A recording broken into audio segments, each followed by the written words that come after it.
فضیلت تھی۔ وہ آئے نغمۂ داؤد میں جن کا ترانہ تھا، وہ آئے نغمۂ داؤد میں جن کا ترانہ تھا، وہ آئے گر یعقوب میں جن کا فسانہ تھا، وہ آئے جن کی خاطر مضطرب تھی وادی وفا، وہ آئے جن کی خاطر مضطرب تھی وادی وفا، وہ آئے جن کے قدموں کے لیے کعبہ ترستا تھا۔ صدر عالی وقار، مجھے آج جس موضوع پر لب گشائی کرنے کا موقع دیا گیا ہے وہ ہے سیرت النبی صلی اللہ علیہ وآلہ وسلم۔ جناب والا، یہ مسلم حقیقت ہے کہ حضور صلی اللہ علیہ وآلہ وسلم کاروان نبی کے رہبر اعظم ہیں۔ آپ صلی اللہ علیہ وآلہ وسلم نے اس خطے میں مبعوث ہو کر انسانیت واصل کا پیغام سنایا، جو ظلموں و تشدد کا مرکز بنا ہوا تھا۔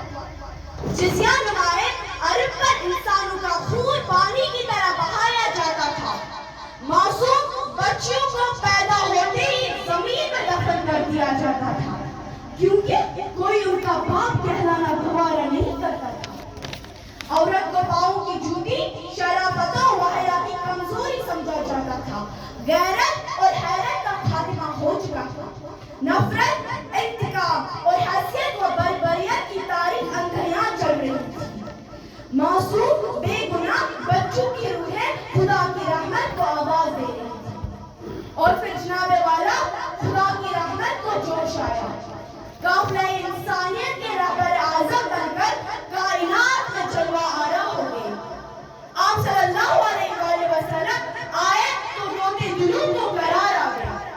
مایوس انسانوں نے سمجھا کہ جان بہار آ گیا۔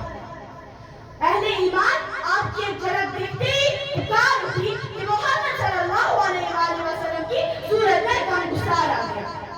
عالیہ مرتبت رہنمائی دنیا کا مشکل ترین منصب ہے، اور پھر اس قوم کی رہنمائی جو گمراہی اور ذلت کی آخری حدوں کو چھو رہی تھی۔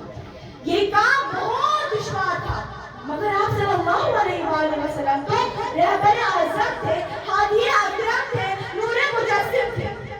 قدرت نے آپ صلی اللہ علیہ وآلہ وسلم کو رہبر اعظم کا منصب عطا کرنے کے لیے ازل سے اب تک تمام محاسن سے نواز رکھا۔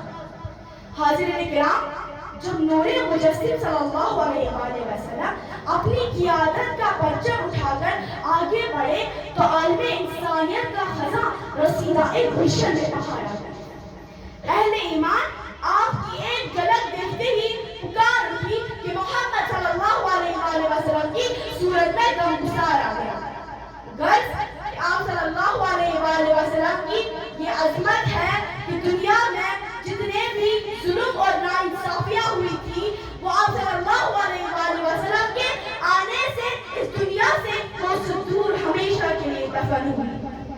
قوت عشق سے ہر پست کو بالا کر دے، قوت عشق سے ہر پست کو بالا کر دے، دہر میں عشق محمد سے اجالا کر دے۔ السلام علیکم ورحمۃ اللہ وبرکاتہ۔